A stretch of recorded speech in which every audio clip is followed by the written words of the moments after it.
দিল্লির লালকেল্লার সামনে ভয়াবহ বিস্ফোরণের পর দেশের একাধিক ব্যস্ত রেল স্টেশনে জোরদার নিরাপত্তা। ব্যতিক্রমী বর্ধমান স্টেশন, সেখানে নিরাপত্তা ব্যবস্থা একেবারে শিখে। অকেজো স্ক্যানার, মেটাল ডিটেক্টর।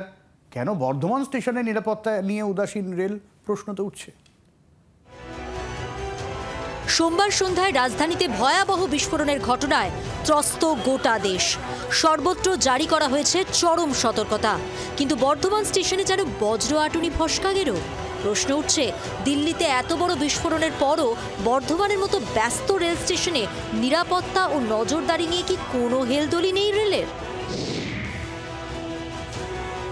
আঁটুসাঁটু নিরাপত্তা ব্যবস্থার সব সামগ্রী রয়েছে ঠিকই, কিন্তু কোনোটাই কাজ করে না।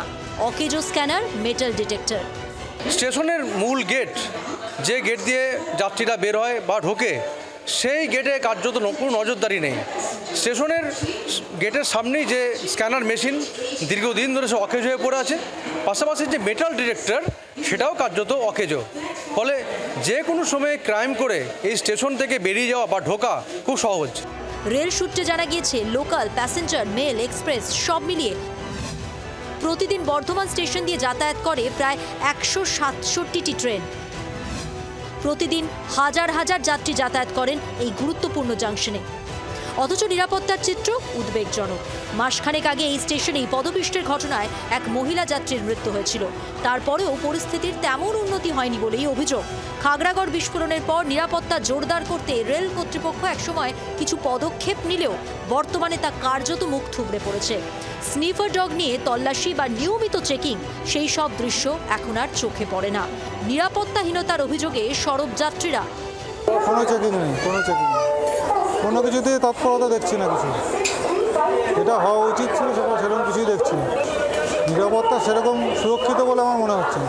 ঢোকার সময় চেকিং হতে লাগে, ওইটা মানে মেইন, কিন্তু এখন যে চোখে দিয়ে দেখছি চেকিং কিছু হচ্ছে না। স্ক্যানার মেশিন তো ওইখানে আছে, আপনি নিজে দেখছেন প্লাস্টিক মারা আছে। তো সরকারে একটু দেখতে লাগে কি এগুলো ছোটো মোটো চেকিং পরে গিয়ে বড় যাতে না হয়। রেল কর্তৃপক্ষের দাবি, দ্রুত স্ক্যানার মেশিন ও মেটাল ডিটেক্টর মেরামতির উদ্যোগ নেওয়া হয়েছে।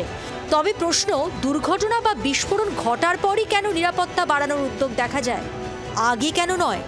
ক্যামেরায় সদন সিনহার সঙ্গে অরূপ লাহার রিপোর্ট, জি 24 ঘন্টা। বাংলার আওয়াজ, বাঙালির আবেগ, জি 24 ঘন্টা।